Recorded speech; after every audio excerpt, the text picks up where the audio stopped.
Voltamos a apresentar Revista Justiça. Estamos de volta com Revista Justiça e vamos começar a terceira e última hora. Hoje é segunda-feira, 22 de janeiro de 2024. Lembrando que você pode nos acompanhar também a partir desse momento pelo YouTube da Rádio e TV Justiça. Participe pelo WhatsApp 61 99975 8140 10 e 3. Revista Justiça. Debate.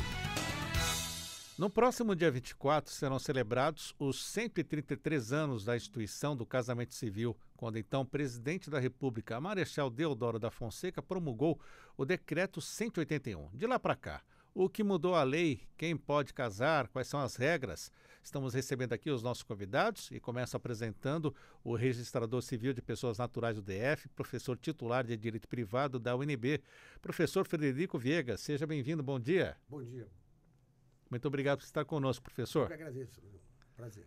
Também está conosco a advogada especialista em Direito de Família, doutora Patrícia Guimarães. Doutora Patrícia, satisfação em tê-la de novo aqui na Rádio Justiça. Bom dia. Bom dia, Sérgio. Bom dia a todos os ouvintes. É um prazer, como sempre, estar aqui na sua presença e de nobres colegas aqui hoje, abrilhantando aqui o programa. Também está conosco a advogada especialista em Direito de Família, membro consultora da Comissão de Família do Conselho Federal da OAB, presidente da Comissão de Direito Sistêmico da OAB-DF. Doutora Marcela Fursi, bem-vinda mais uma vez. Obrigada, Sérgio. Bom dia aos nossos ouvintes. E vamos falar desse tema que é muito interessante, causa polêmica, porque ainda pergunta, será que o casamento ainda vale a pena? Pois é, boa pergunta, mas vamos falar um pouco do contexto histórico, professor Frederico. O senhor, como historiador que gosta do direito, conta para o nosso ouvinte o que aconteceu até chegarmos a esse decreto número 181. Bom, Sérgio, o que acontece? Há uma evolução que vem desde o século XVII, mais ou menos por aí, vamos ficar ali, que sempre o casamento ele era religioso, predominantemente, no nosso caso aqui, nas nossas raízes, dentro da Igreja Católica, tá? Como também, tá? A primeira forma de casamento que a gente tem, que a gente conhece de casamento, é conhecido como casamento francês, porque o governo francês, atrelado à igreja, ele fez uma regulamentação. E houve claro, em Portugal você tem também o alinhamento da Igreja Católica com a monarquia portuguesa. E quando a coroa se transfere para o Rio de Janeiro, e há um acordo com o governo inglês, e por esse acordo, que seria também um acordo de imigração, outros povos passam a vir para o Brasil e também a Inglaterra já era anglicana. Como lidar com isso? Então, passaram desde logo a ter algumas manifestações legislativas, no caso 3, que, embora tenham sido editadas ainda na época do Império, nunca entraram em vigor. E o que faz, então, após a República, Deodoro e todo o gabinete? Já um ano após, a República edita uma lei, que é uma lei bastante interessante, o decreto 181, ele é bastante interessante porque ele difere muito pouco do que a gente tem até hoje. Eles já lançaram as bases em relação ao casamento, em relação às questões familiares, lá atrás, há 133 anos atrás. E o que a gente vê a partir, principalmente no século XX, então você tem a transformação da família. O professor Orlando Gomes, no livro dele de família, fala que são 3 pontos que tiveram grande inovação no século XX. A família, a propriedade e a responsabilidade civil.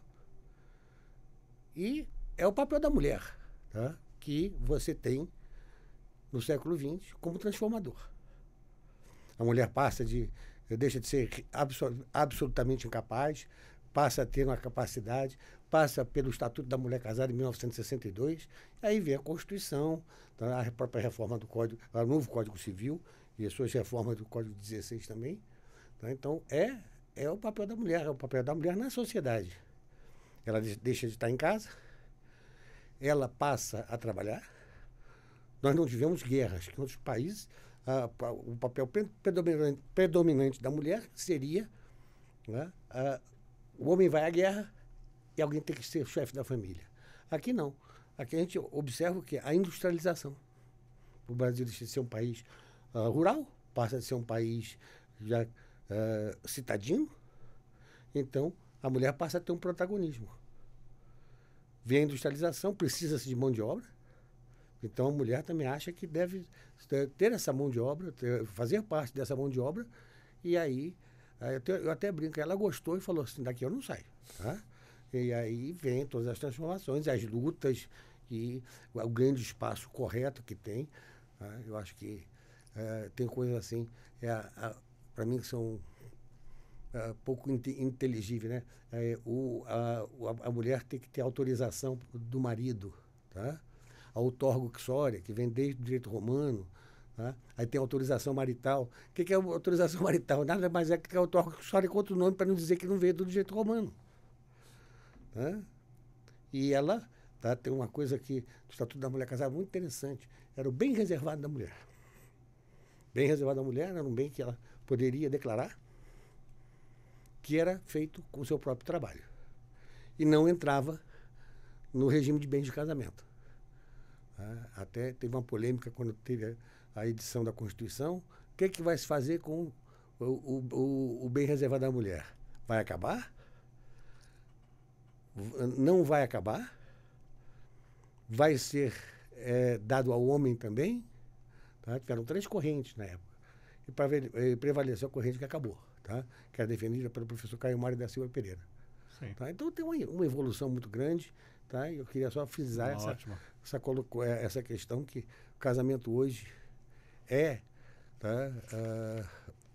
perdão, a relação familiar dentro do casamento é uma grande conquista da mulher. Pois é, doutora Marcela Forte, que evolução tivemos, né? 133 anos, e acredito que a grande evolução foi mesmo no combate ao machismo, ao poder, né? O que a senhora pode acrescentar ainda nessa introdução? Exatamente, bem como colocou o doutor Frederico, a gente verifica ali, desde do decreto e a evolução ali, vem o Código Civil 16, depois o Código Civil 2003. A questão de normas e procedimentos, eles acabam tendo... É praticamente assim a mesma coisa quando se fala de impedimento, as pessoas que não devem casar porque tem algumas causas suspensivas, que, né, devem esperar um pouco, algumas condições para se casar, ou então com algumas reservas com relação ao regime de bens, enfim. Mas a questão principal veio realmente com o Estatuto da Mulher Casada em 1962, né, que evoluiu mais ainda assim, a Constituição já trouxe ali a igualdade entre homens e mulheres, e o Código Civil que veio selando tudo isso, inclusive antes se falava de pátrio poder, que era do homem, e agora é poder familiar, porque é de ambos. Então, a Constituição e o Código Civil de 2003 repete isso, que é muito claro, sobre as obrigações, os deveres e direitos, tanto do homem e da mulher, eles são iguais na relação do casamento. Então, essa eliminação da incapacidade relativa da mulher casada, que prevê a mulher, colocando a mulher junto com o homem na administração, né, ali dos bens, na administração da família. Eu acredito que, na verdade, houve uma evolução, a partir da evolução da mulher na sociedade, houve principalmente essa evolução da mulher dentro da família, né, esse papel da mulher na família. Tirando a questão do patriarcado, de que ela é uma propriedade, ela era propriedade do pai, passa a ser propriedade do marido, então ela tem que pedir autorização para se casar, ela tem que pedir autorização para comprar algum bem, na verdade ela trabalhar também? Para trabalhar. Então, assim, na verdade, trazer essa igualdade. E quando a gente fala de igualdade, a gente fala ali dos deveres do casamento. Eu gosto sempre de falar dos deveres do casamento porque fala sobre lealdade, fidelidade recíproca, vida em comum no domicílio conjugal, mútua assistência, sustenta, guarda e educação dos filhos, respeito e consideração mútuos. Ou seja, eu acho que hoje a gente está aqui para falar um pouco sobre regras, normas e evolução, mas eu acho que ainda tem muitas reflexões a serem feitas, por exemplo, dentro, inclusive, dessas obrigações. A fidelidade mútua, quando a gente fala de fidelidade, se realmente existe para a mulher ou se é só para o homem. A gente fala sobre o cuidado com os filhos, que muito se evoluiu ao longo dos anos. Por quê? É para o homem e para a mulher. Mas durante muitos anos foi só para a mulher. E ainda há quem ache que hoje o cuidado da casa e dos filhos seja só para a mulher. Guarda compartilhada, uma série de situações que trouxeram evolução também com relação a isso. A mútua assistência, ou seja, não tem mais isso do o homem é o provedor, né? Na verdade, ambos são provedores e ambos cuidam de toda a relação também financeira e patrimonial da casa. Então, veja como a gente, eu acho que uma hora, às vezes, Sérgio, se a gente começar a filosofar e trazer umas questões bem abrangentes do que é o casamento, se ele ainda vale a pena, o que de fato existe ali, fora de normas, né? A gente vai trazer um pouquinho de normas, é claro, mas se a gente for trazer questionamentos acerca, de fato, do que é o casamento, acho que a gente ficaria aqui umas 3, 4 horas. Pois é, doutora Patrícia, o que a senhora pode acrescentar nessa introdução sobre a instituição do casamento civil? Sérgio, observando aqui tudo que foi falado aí pelos nobres doutores, né? E vendo que a lei, ela tenta evoluir e nós, como seres humanos, tentamos acompanhar. Mas eu acho que ainda tem muito, mas muito que evoluir, porque assim, a questão ainda do machismo, a gente que trabalha com direito de família, com o divórcio, a gente vê que é muito difícil colocar na cabeça masculina ainda essa questão de bens, principalmente, né? A questão de divisão de bens. A gente ainda escuta muito aquela questão de que, mas ela não trabalhou, então eu não aceito partilhar, eu que provi, eu que estava na luta, eu que estava no dia a dia. Então, a aceitação de que a mulher, que muitas vezes ela ganha menos do que o marido, ou que ela está ali só nos cuidados dos filhos, ela também está ajudando, né? Tem a questão de educar os filhos, até brinco que acho que a mulher que fica em casa, cuidando da casa e dos filhos, ela tinha que ter um salário mesmo, porque não é fácil ser mãe, ser educadora e ter essa responsabilidade tão grande, mas que muitas vezes, quando chega o divórcio, alguns homens não aceitam, né, essa questão da divisão dos bens. Então a gente ainda tem que, não só na lei, mas eu costumo dizer que a educação, ela é a porta de tudo na nossa vida. Educar as pessoas ainda para entender essa questão de bens de partilha, essa questão de prover uma família. A mesma mulher estando em casa e não estando trabalhando, ela tem os direitos iguais. Então, assim, entender que o casamento é a constituição de uma família, não só em bens, em filhos e obrigações, né, mas de respeito mútuo. E a gente tem que evoluir muito para isso, até para mudar esse cenário que nós estamos vivendo atualmente, né, da questão do casamento, de violências psicológicas, que hoje aflora, né, de uma forma mais limpa e cristalina para qualquer pessoa, mas que a gente sabe, né, no viés da história aí do casamento civil, como é que eram as coisas. Né? A mulher apoldada de fala, a mulher apoldada de trabalhar, a mulher apoldada de bens. Então, isso agora, com a evolução da mulher poder trabalhar, da mulher poder estudar, a gente chega nesses conflitos que a gente ainda tem que evoluir muito com relação ao casamento. Sérgio, se eu puder fazer até...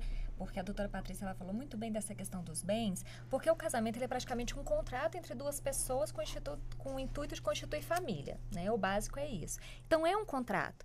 E aí a gente tem ali o regime de bens. E o Código Civil, ele traz os regimes de bens, que é o regime de comunhão parcial de bens, que é aquele dito comum, que é tudo que foi adquirido onerosamente durante a união vai ser partilhado. Tem um regime universal de bens, que tudo que é de um e do outro vai ser compartilhado. Separação total, que tem o convencional e também o obrigatório, né, referente às regras do Código Civil. Mas o quê? O que é de um, o que é do outro é do outro. E a participação final dos aquestros, que é praticamente uma mistura em que o que é de... Aquestros. O que são os aquestros? Então, o que é como se fosse... o que é como se fosse uma separação, cada um tem o seu, mas no final, tudo que foi adquirido onerosamente junto vai ser partilhado. Para mim, eu acho que é o mais perfeito de todos, mas ninguém fala. Utilizado. E o menos utilizado, exatamente. Eu toda a minha vida, seja profissional, seja acadêmica, Nunca vi. eu só vi um. Uhum. De uma pessoa aqui, Só viu um. E depois ele terminou se separando, se arrependeu, casou novamente, casou para outro regime. Tá? É geralmente o regime de comunhão parcial. E como a doutora Patrícia falou, ele é o comum, ou seja, ele não precisa de um pacto antenupcial. Os outros precisam. Você tem que fazer ali um termo de pacto antenupcial em que você vai declarar os seus bens, como que vai ser a administração dos bens ali ao longo do casamento. E isso que a Patrícia falou, assim, é muito importante porque no regime comum, tudo que é adquirido onerosamente durante a união vai ser partilhado. E o esforço é presumido. Então, assim, se a mulher ela ficou em casa, trabalhando, cuidando dos filhos, porque eles, em família, decidiram isso, aí o homem no final fala, não, mas eu trabalhei, eu comprei essa casa, é meu, não importa.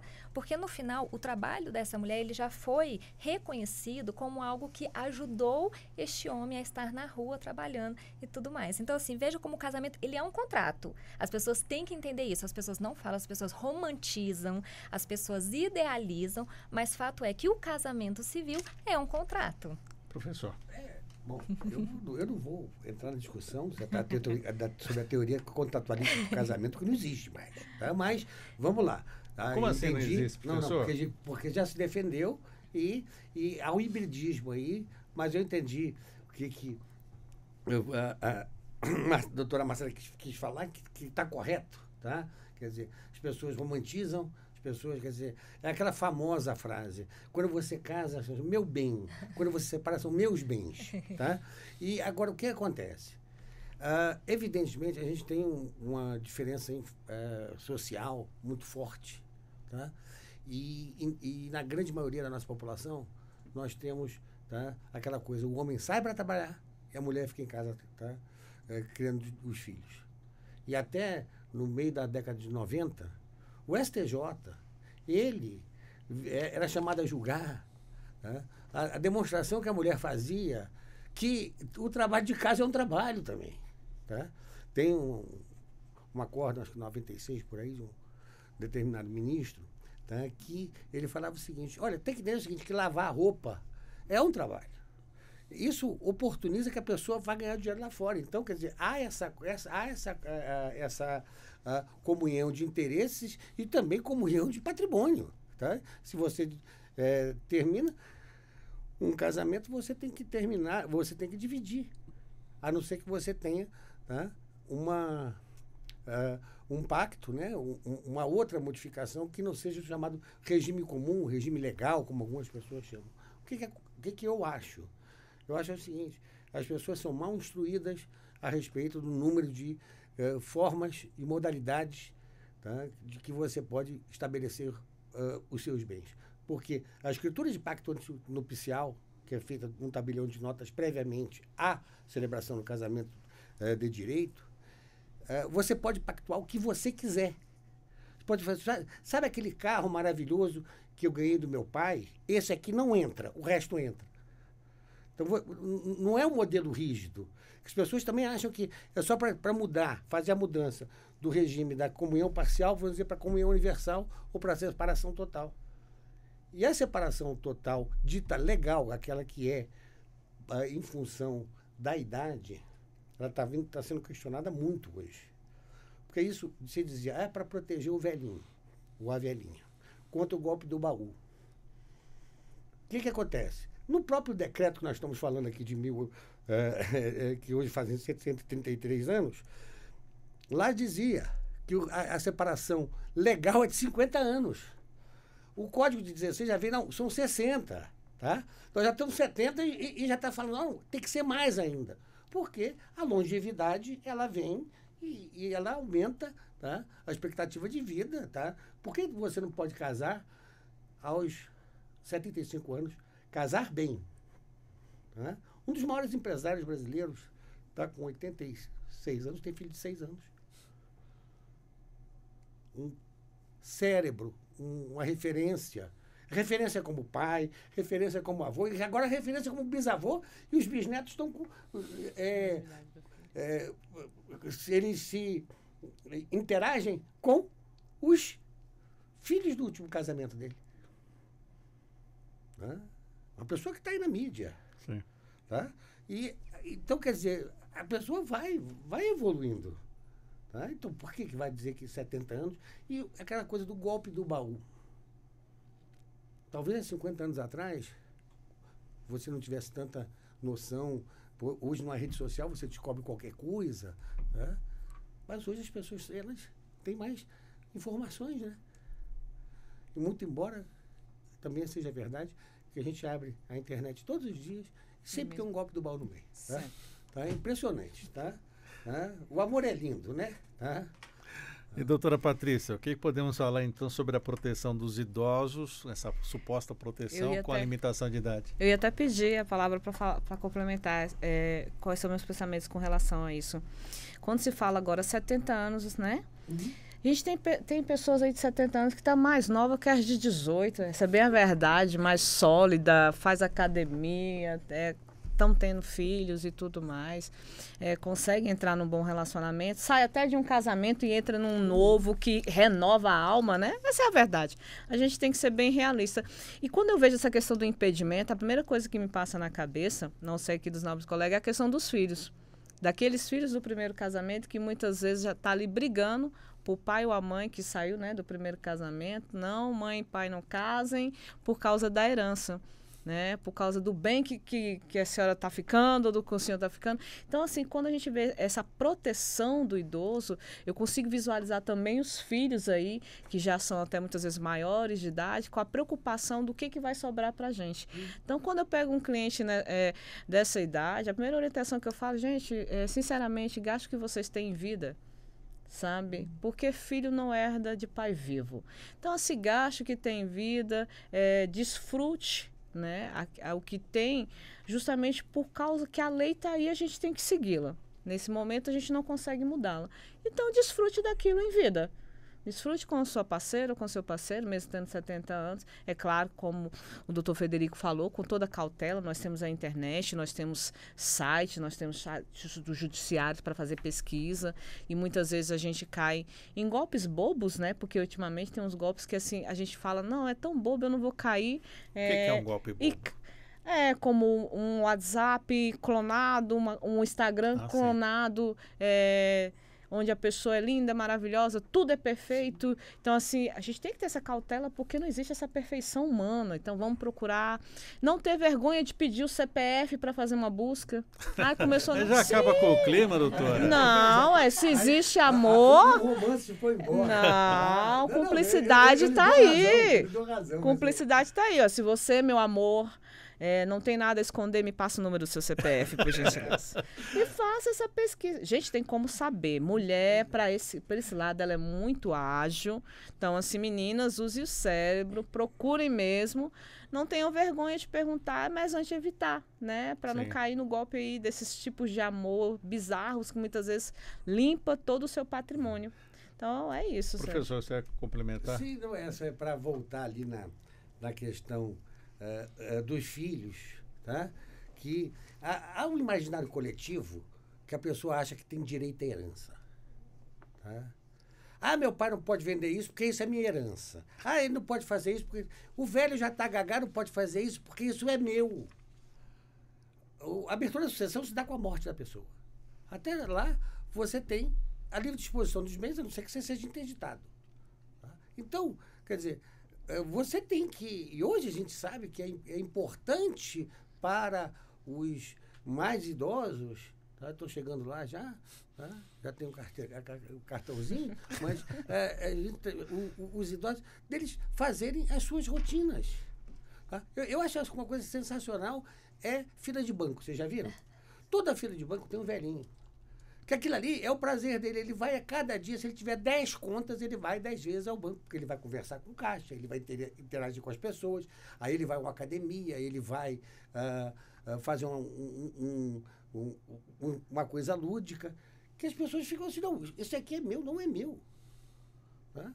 E eu acho a coisa fantástica, porque o casal, ele construiu o seu patrimônio, não importa o regime de bens. Agora, os filho só é para dar despesa. Filho, antigamente existiam aquelas folhas de conta corrente, né, vermelho e preto, né? Filho só está na coluna vermelha, nunca está na preta de ingresso. E aí, o que acontece? Você não pode privar seu pai de fazer o que quiser com o seu patrimônio. Tá? Isso, claro. E aí o Estado tem que ter uma proteção para isso. Tá? Agora, só também falar um pouco sobre a questão das relações dos CPFs. Tá? Logo no primeiro encontro já pediu o que CPF? Não, mais, pode ser no terceiro em no diante. quarto, que eu acho que é mais me assusta, chama-se site de relacionamento. Tá? Preocupante, que ali, professor? É muito preocupante. É muito preocupante que ali é a porta aberta, tá? Para todos os tipos de mazela. Tá? Porque eu boto uma foto lá que não é minha, eu digo que eu sou lindo, maravilhoso, rico, tá, poderoso. Tá? Eu não sou nada disso. E me assusta também o número de pessoas que conseguem, tá, com pessoas com mais idade. Tá? Mais idade eu falo da minha, depois de 60, né? Tá? É que consegue, chega assim, não, porque sabe o que é? E eu estou precisando de um dinheiro hoje, porque eu tenho que liberar uma coisa na alfândega, uma importação que eu fiz, tá? E aí a pessoa vai lá, faz um empréstimo, e de repente chega assim, estoura, tá? E dá para os dois lados. Infelizmente dá mais com a mulher, mas dá para os dois lados. É verdade. Mas, Sérgio, eu quero fazer duas complementações, Pois não. né, trazendo até para a questão do casamento civil, né? Por quê? Foi exatamente o que eu falei no início, lembra? Quando eu falei assim que o casamento é um contrato e a gente não pode romantizar, exatamente por isso, porque as pessoas, isso não existe. As pessoas, elas não se planejam, as pessoas, elas não fazem um pacto antenupcial, exatamente por isso. Porque vamos falar sobre o regime? Vamos separar a separação obrigatória dos nossos bens? Porque já fala assim, nossa, a gente já vai casar sim? Você acha que eu sou interesseiro? Já que é o meu CPF? Acaba com o romantismo. A verdade é essa, no Brasil principalmente, Sérgio. A verdade é que as pessoas, elas são românticas, elas acham que tudo é lindo, que é pro resto da vida. E se você fizer isso, já fala assim, nossa, tá desconfiando. Nossa, o que acha que é? E vou além. E sendo polêmica, mais ainda. Sobre, abre aspas, o golpe do baú. A verdade também é que a gente sabe que é uma troca. A gente sabe que muitas vezes tem aquele idoso que ele sabe, eu sei que ela quer o meu dinheiro, mas ela vai me dar o quê? Prazer, ela vai me dar beleza, ela vai me dar... Então, assim, é uma troca. Muitas vezes, assim, abre aspas, o golpe do baú, é muito bem entendido entre as partes que a uma quer o dinheiro e o outro quer fingir amor. A gente vai falar de Sugar Daddy. Não, porque Sugar Daddy não é o casamento civil. Eu tô falando do casamento. Mas é o segundo estágio. É o segundo estágio. Exatamente. É o tio da lancha. É verdade. É o tio da lancha. Mas é a troca. Eu sei, não. Existe, de fato, assim, o golpe do baú várias vezes, né? Como o estelionato sentimental nesses sites de relacionamento são muitos. Mas quando a gente fala também de golpe do baú, muitas vezes a gente sabe que uma parte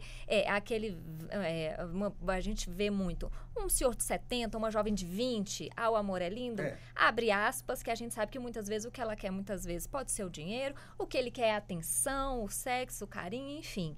E até falando disso, eu acho muito importante a gente falar também, porque o casamento, ele pode ser desfeito pela morte, pelo divórcio, e ele pode ser anulado. E aí é que eu entro nesse ponto também. Ele pode ser anulado quando houver, por parte dos nubentes, o erro essencial quanto à pessoa do outro. Explica isso pra gente. Então, isso é muito raro, dificílimo. É dificílimo, Doutor, erro essencial de pessoa. Ano passado eu consegui um. Explica Parabéns. pra gente que situação Parabéns. é essa. Porque, de fato, é muito difícil.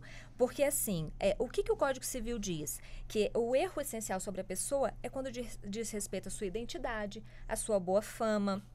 Ou seja, você casou com uma pessoa que você não sabia qual era a fama dela, você não sabia o que ela era de verdade, entre aspas, né? O que diz o Código Civil. A ignorância de crime anterior ao casamento, que torna insuportável a vida conjugal, ou seja, aquela pessoa, ela era um estelionato contumaz, tinha muitas ações, ele já se relacionava contumazmente para retirar dinheiro de outras pessoas, ou também a ignorância anterior ao casamento de defeito físico irremediável que não caracteriza deficiência ou moléstia grave e transmissível, capaz de pôr em risco a saúde do cônjuge ou descendência. Por que é muito raro? A gente hoje tem uma evolução da legislação de que, por exemplo, a pessoa portadora de HIV, ela não é obrigada a dizer para o seu cônjuge, futuro cônjuge, que tem. A verdade é essa, é polêmico, mas a verdade é essa. A questão da boa fama, da ignorância de crimes anteriores, nada disso é obrigatório ser falado. Então, por isso que hoje em dia muito se questiona, será que de fato isso causa algo que torne insuportável a vida conjugal?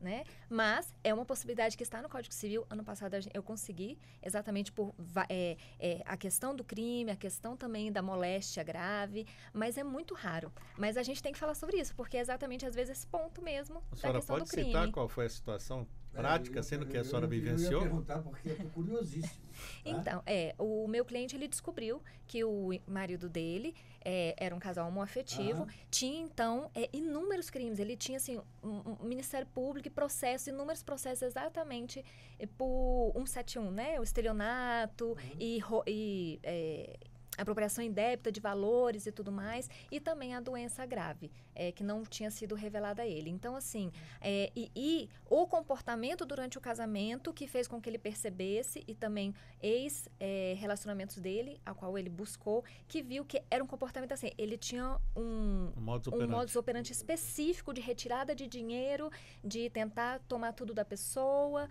e tudo mais. Mas com quanto tempo de casamento foi isso? 1 ano. Ô, doutora, agora, aí eu tenho que dar toda a razão, doutora Patrícia, porque é só pedir ao o CPF. Olha o CPF. Gente, na hora do amor, ninguém pede CPF. Mas aí eu acho que vai um pouco mais do que você. Se a pessoa tem essa ficha corrida toda, tá? Porque é o mínimo, né? Sim. É o mínimo. Dá um Google, tá? Sim. É o famoso, dá um Google que você vai perceber. Uma coisa que seja menos perceptível, tá? Talvez até por isso que levou à anulação, tá? Porque era uma coisa, vamos dizer, eu diria assim, meio escandalosa, né? Porque não é um crime, não é uma conduta esporádica, quer dizer, é a conduta reiterada, né? Esse 1 ano de casamento, a senhora conseguiu anular esse casamento? Quais as consequências jurídicas disso? Não dividiu nada, os bens, como é que ficou? Assim, como era uma situação também que eles não tinham adquirido juntos nada, né? Então, assim, não houve essa questão da partilha dos bens. Mas a questão da anulação do casamento, o que acontece? E foi muito interessante também, porque o meu cliente, ele era um católico bem fervoroso. Então, para ele, era muito doído ter o seu estado civil de divorciado. Quando você anula, você volta ao seu estado civil de solteiro. Ele é anulável. Não existiu aquele casamento. Então, assim, as consequências jurídicas são exatamente essa. Ele volta ao estado civil de solteiro. A questão de partilhas de bem não houve, pelo caso concreto que eu estou trazendo, né? Mas depois, o que acontece? Depois de 1 ano, ele percebendo uma situação, é que ele foi pesquisar no Google, ele foi descobrindo, ele foi fazendo pesquisas e que foi descobrindo. Então, acabou que também, nesse caso concreto, a outra parte acabou, numa audiência, assumindo tais atos, o que favoreceu muito a questão da sentença de anulação. Agora eu vou voltar à contratualidade do casamento que a senhora falou. Tem que ter, igual nas empresas, nos negócios, o due diligence, tá? Você fazer, o due diligence é você fazer uma diligência, você contrata um especialista de acordo com a área, e ele vai, tá, enfronhar, ver se aquilo ali está certo ou está errado, se tem alguma pega.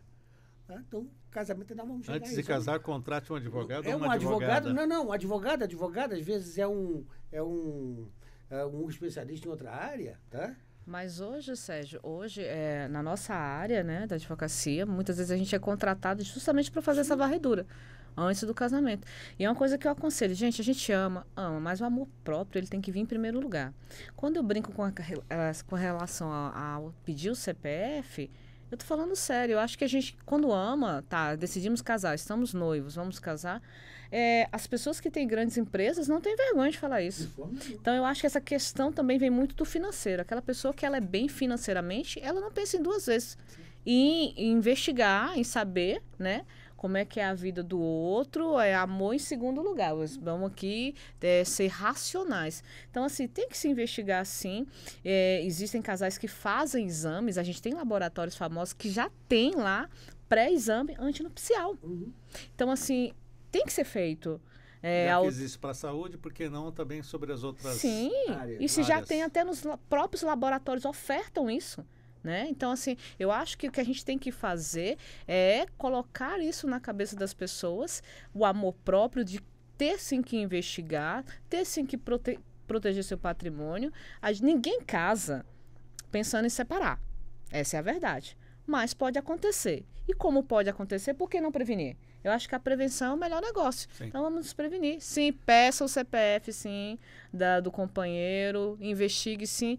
E se não conseguir pedindo, existem meios. Hoje a internet ela é maravilhosa. Você consegue descobrir coisas. Então, assim, investigue mesmo. Até para saber se não está caindo no golpe. O tempo está passando, porque a nossa conversa está boa e tem outros pontos que eu gostaria de tratar com o senhor. E o papel dos cartórios de lá para cá? Como o senhor vem acompanhando também a participação dos cartórios com os casamentos? Vamos lá. Antes mesmo do decreto que a gente está tratando aqui, o 181 de 1891, o que aconteceu? Já existiu, tá? Quando você trouxe essa aproximação que eu me referi lá no início, do Estado com outras religiões que não fossem só a católica. Então, já se designou uma pessoa que é um escrivão de paz, tá? para celebrar os casamentos, e depois ou até mesmo o juiz de paz, tá? E isso vem. Tá? Então, aí, um pouco antes do próprio decreto, já começaram a existir os registros civis, tá? Que foram acolhidos pelo decreto 181, e de lá para cá a coisa permanece absolutamente igual. Absolutamente. Até as fórmulas de dizer que eu te recebo por marido, por mulher, eu os declaro casado, no decreto já tem. Então, quer dizer, e por que isto? Tá? E aí a história também nos mostra por que isso. A necessidade de você ter um escrivão de paz em cada sede municipal brasileira. Tá? Uma sede de província, sede de ali hoje, né, o município, tá? Então cada sede de município tem um oficial de registro civil que ele trata de 3 coisas: nascimento, casamento, morte. E pouca coisa mudou, tá? Claro que hoje é tudo eletrônico, tá? Hoje você tem a maternidade, quando a pessoa nasce, já sai do hospital com a certidão de nascimento, com o CPF, quer dizer, você já tem toda essa proteção do Estado. Tá? Mas em relação ao casamento, tá? É igualzinho. Só temos, eu ia te perguntar sobre juiz de paz, que é o caso, e também cerimonialista dos efeitos legais, mas pois não. Só para dizer assim, doutor Frederico, eu acho que algo que mudou muito e que para o cartório teve que se adaptar foi o reconhecimento do casamento homoafetivo, porque a Constituição dizia, né, o casamento entre homem e mulher, e a partir do reconhecimento, então, da união homoafetiva, passou-se, então, a poder ter o casamento homoafetivo. Eu nunca tive esse problema. Não era diferente. Não é diferente. Mas as pessoas chegavam e só não poderia registrar antigamente. Não, antigamente você não podia realizar. A partir da decisão do Supremo, você passou para... Agora, naquele momento que o Supremo Tribunal Federal, ele acolheu, não é porque você dizer, olha, eu deixo de fazer. Tá? E hoje ele é extremamente bem regulamentado. Exatamente. Tá? Hoje o CNJ tem, em relação não só aos registros civis, mas todos os registros públicos e notariais, ele tem um código, que foi recentemente, tem mais de 500 artigos, parece uma bíblia, né? Tá? Que regulamenta todas essas situações. Tá? Em matéria familiar, nome, mudança de nome, mudança de sobrenome, tá? A socioafetividade entre pais e filhos, quer dizer, tudo ali está regulamentado. Sim. Tá? E não é por que você dizer que não faz. E ainda sobre o celebrante de casamento, o juiz de paz, as pessoas têm que ter cautela também, porque os efeitos de um celebrante que não há uma preparação, o que ele precisa ter para conseguir celebrar um casamento e ter um valor legal? Até porque, Sérgio, a gente tem um casamento civil e o casamento religioso, que também tem com fins também civil. E aí, o reconhecimento civil. Só que aí tem um prazo ali no cartório que você tem que levar os documentos, né, do padre, do pastor, seja quem tenha feito a celebração religiosa. E isso que você falou é muito importante, Sérgio, porque a partir do momento em que você realiza um casamento que uma autoridade celebrante não tem essa competência, ele também pode ser anulado. Então, por isso que é importante que você, se for casamento religioso, que você leve aquela documentação para o cartório no tempo que é solicitado, tanto quanto dentro do cartório, que é claro, é óbvio que dentro do cartório vai ter ali o juiz de paz, a pessoa responsável. Pois não, professor, rapidamente. É o seguinte, quando a pessoa vai querer casar com o casamento religioso com esse efeitos civis, ele declara no cartório na hora que ele vai fazer a habilitação. Aí, tá, e aí vocês pedem um ofício para o celebrante. E você tem 30 dias depois da celebração para levar e fazer a verbação para que dê os efeitos civis ao casamento religioso. Eu acho que o principal... Hoje a gente tem uma profusão muito forte de religiões no Brasil, é você saber quem é o ministro religioso.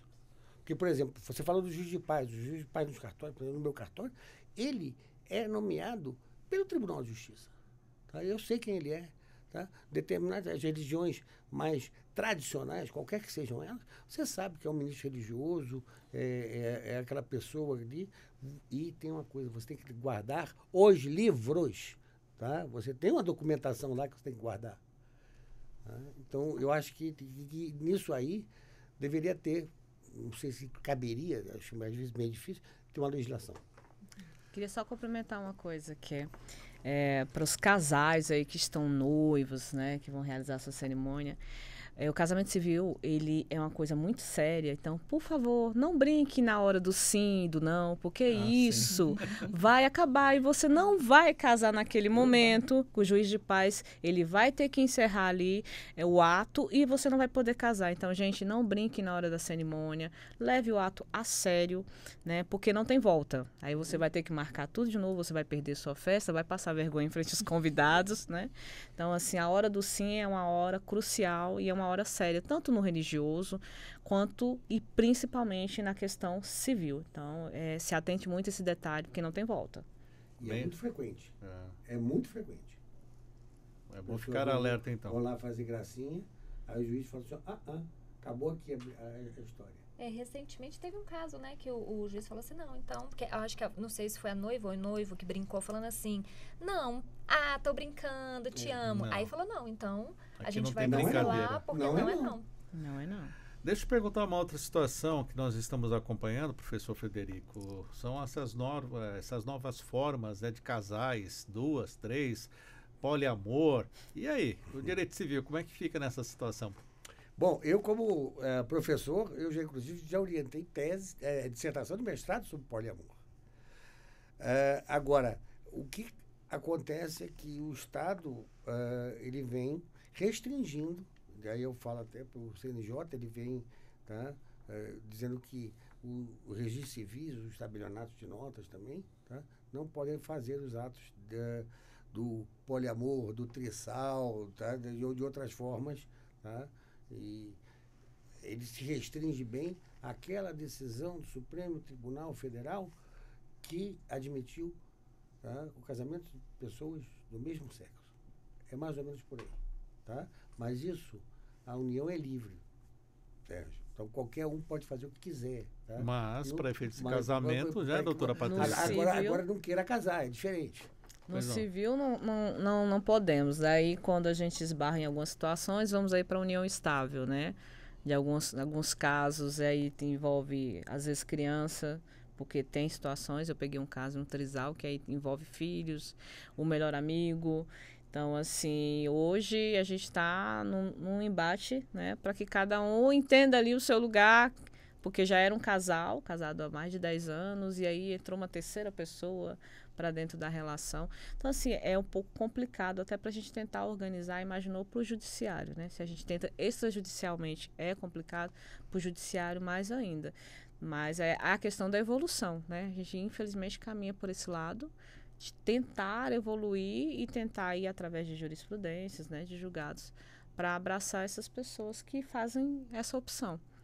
Situação complicada, né? Questão de paternidade, bens, herança, previdência, né, doutora Marcela? Sérgio, é porque o Brasil ainda tem a monogamia. A monogamia escrita. De direito, não de fato. Se a gente for falar assim, a monogamia, e aí o que acontece? Então, assim, é impedida de casar a pessoa casada. Então, somente 2 pessoas podem se casar. Aí a doutora Patrícia, ela trouxe muito bem, mas tem a união estável, que é a relação também entre 2 pessoas. Só que não há um impedimento legal registrar, assim, né, em lei, para que 2 pessoas tenham união estável. Mas há a norma de que não permite que haja o registro de 2 uniões estáveis. Mas o que dizer sobre essas relações que existem e que você vai preterir o direito dessas pessoas futuramente? Não, vai chegar no judiciário, vai haver um reconhecimento, vai haver uma divisão de bens, vai haver uma divisão de pensão por morte. Isso acontece, Sérgio, porque a sociedade, assim, eu sempre falo isso, eu amo direito de família por causa disso. A legislação, ela rege a sociedade. Agora, o comportamento social é que acaba regindo e trazendo alterações legislativas com relação ao direito de família. Então, as pessoas mudam de comportamento, mudam de estruturas familiares. Assim, a gente se questiona o que é família, o que é relacionamento, o que é casamento, o que é fidelidade, o que é monogamia. Então, acaba que as coisas no judiciário acabam se resolvendo exatamente para o quê? Esse casamento, se fosse um trisal de 10 anos, o trisal está junto há 10 anos. Como que vai se partilhar esses bens em caso de divórcio? Como que vão ficar esses filhos? Ou até em caso de falecimento também. A gente tem que discutir esse tipo de coisa, porque são coisas que acontecem. Não é uma caixinha que está tudo ali, nossa, a norma diz isso, então vai ser assim, não. Então, a gente tem que definir, sim, na prática, como que vai se dar isso. É difícil, mas cabe a gente. E quero até aproveitar a oportunidade para dizer assim, o doutor Frederico, ele falou uma coisa muito importante, a doutora Patrícia também. Consulte sempre um advogado. Nós podemos te orientar sobre pré-casamento, casamento, pós-casamento, trisal ou não. Doutora Marcela, não sei se a senhora já reparou, tá? Indo ao encontro do seu posicionamento, que nas páginas de fofoca da imprensa brasileira, as pessoas acham lindo. O ator fulano tem um pacto pré-nupcial, um contrato pré-nupcial, que bacana, né? Mas acha bacana porque envolve muito dinheiro, tá? Ele é bonito, ela é bonita, assim, que tal, estão na moda. Agora, quando as pessoas olham aqui para dentro, esquecem que isso existe. Situação complicada, né, doutora Marcela Furst? Temos ainda 10 minutos para tratar deste ponto, doutora Patrícia. O que seria interessante esclarecer para o nosso ouvinte? Vai casar? Qual é o passo a passo, então? Acredito que o senhor é até melhor para responder sobre isso, sobre o passo a passo para o pedido de casamento. Primeiro, pega o CPF. Não, mas a pessoa vai até o cartório. Ela vai ao cartório, tá? A legislação tem uma série de documentos que você leva, tá? Inclusive todos os cartórios de civil, tá? A gente já tem uma folhinha, a gente entrega aqui, ó. Traga isso. Porque, cara, existem várias formas da situação anterior da pessoa. Se ele é solteiro, se ele já foi divorciado, se ele já foi casado e está divorciado, se ele é viúvo, tá? Se ele já teve união estável. Então, aí você tem que adaptar a questão documental. E hoje está muito fácil. Que, por exemplo, você precisa de segundo o CNJ, uma certidão de casamento, tá? O certidão de nascimento, perdão, com menos de 90 dias. Hoje a gente pede eletronicamente certidão de praticamente todos os municípios brasileiros. Não todos, porque o Brasil de meu Deus é um pouco o Brasil legal e o Brasil real, né? Uhum. Tá? Mas eu diria que pelo menos 75%, 78% estamos todos interligados. Em 5 dias eu recebo aqui no Brasil.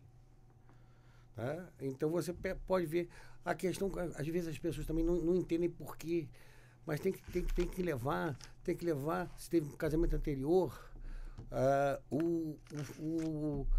o formal de partilha, tá? Com o trânsito em julgado do casamento anterior. Por quê? Porque você vai entrar naquelas situações que até a doutora Marcela falou, tá? Do impedimento matrimonial, porque não deu a partilha aos filhos do casamento anterior, se tem alguma pendência ainda que possa refletir. Tá? Então, é muito fácil casar. Difícil é descasar. É verdade. Tá? Não esquecendo as averbações, né? Que são de suma importância. As As averbações. Porque muitas vezes as pessoas vão igual... esses dias mesmo eu passei por uma situação fui tirar, né, o RG das crianças nas férias, aproveitei para isso. E aí notei que, assim, quase todas as mulheres que chegaram ali na delegacia para tirar o RG estavam em processo de divórcio. Olha que maluco, né?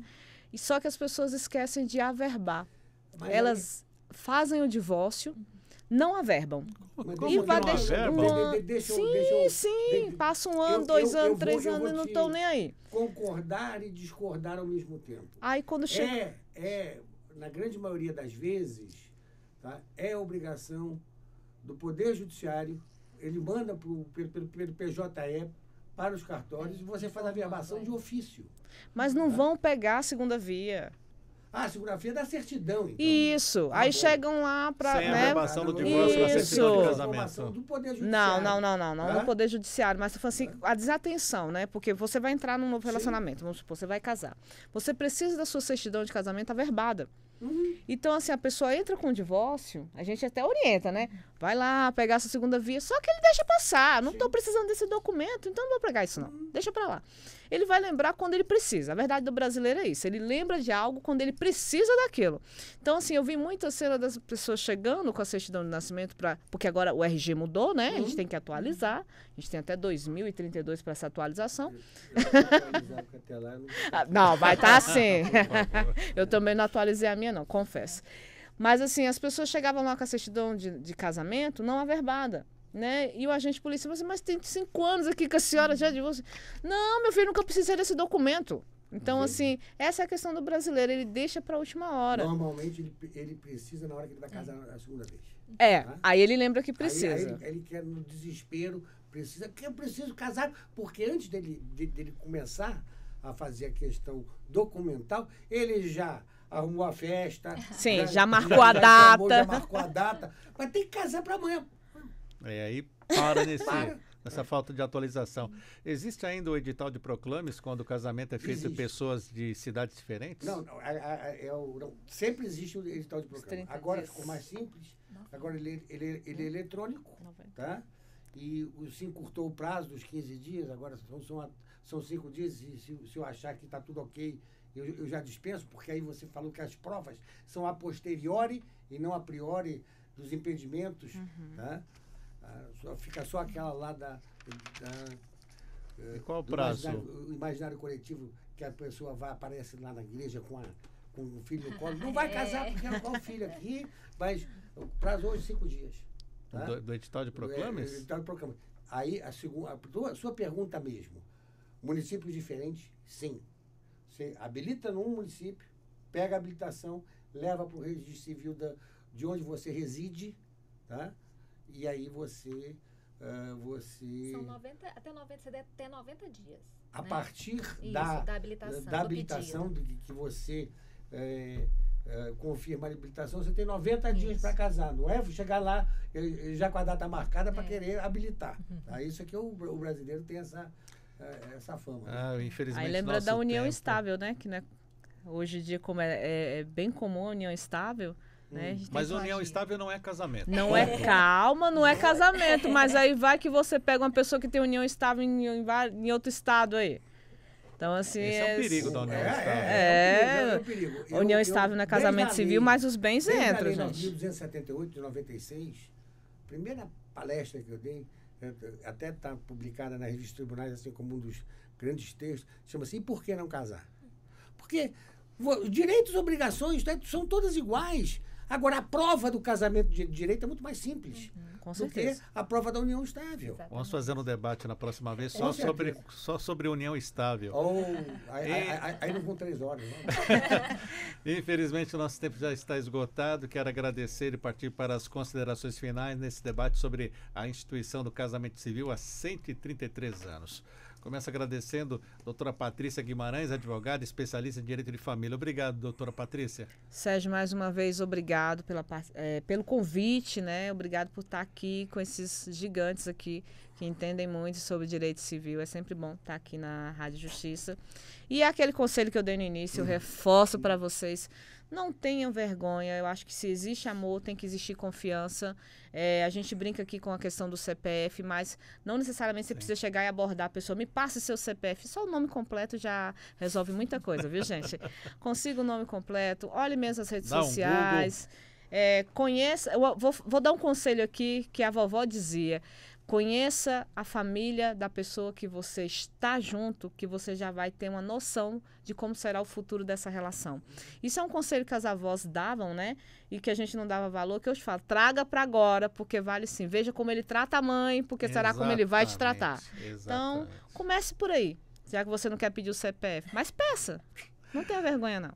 Doutora Marcela Furst, advogada especialista em direito de família, membro consultora da Comissão de Família do Conselho Federal da OAB e também presidente da Comissão de Direito Sistêmico da OABDF. Obrigado por estar conosco. Sérgio, eu que agradeço pelo carinho de sempre. Parabéns pelo seu aniversário, que foi ontem. Obrigado. Felicidades. Parabéns, Sérgio. Para mim foi uma honra estar aqui ao lado da minha querida amiga Patrícia. Também foi um prazer conhecer o doutor Frederico. Chama a gente mesmo, porque hoje o papo foi delicioso. E assim, a dica que eu reforço também é consulte um advogado, pergunte como casar, como que se faz, como fazer um planejamento, talvez aí marital mesmo. Também agradeço o professor Frederico Viegas, ele que é registrador civil de pessoas naturais do DF e professor titular de Direito Privado da UNB. Professor, obrigado por estar conosco aqui. Qual o seu conselho final? Sérgio, primeiro agradecer estar aqui, o convite, tá? Conhecer as duas grandes advogadas de direito de família, difícil hoje no Brasil, tá? Eu acho que o casamento é uma coisa que tem que ser preservado, tá? Eu acho que é muito mais Vinícius Moraes, né? Seja infinito enquanto dure, tá? Mas enquanto durar, porque não existe casamento, o casamento foi uma porcaria, não. Ele foi bom enquanto durou, depois pode ser ruim, tá? E Vinícius disse que ele tem razão.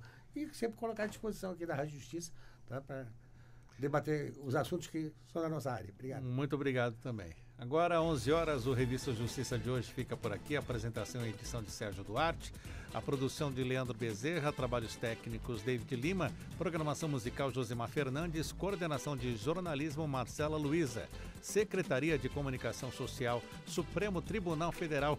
Eu lembro que esta conversa, esse debate, essa mesa redonda vai ficar disponível também lá no YouTube da Rádio Justiça para você compartilhar e também fazer os seus comentários, passar para os amigos. Muito obrigado pela sua audiência. Está chegando aí Pauta Musical com a Ariana Fonseca. Um ótimo dia e até amanhã.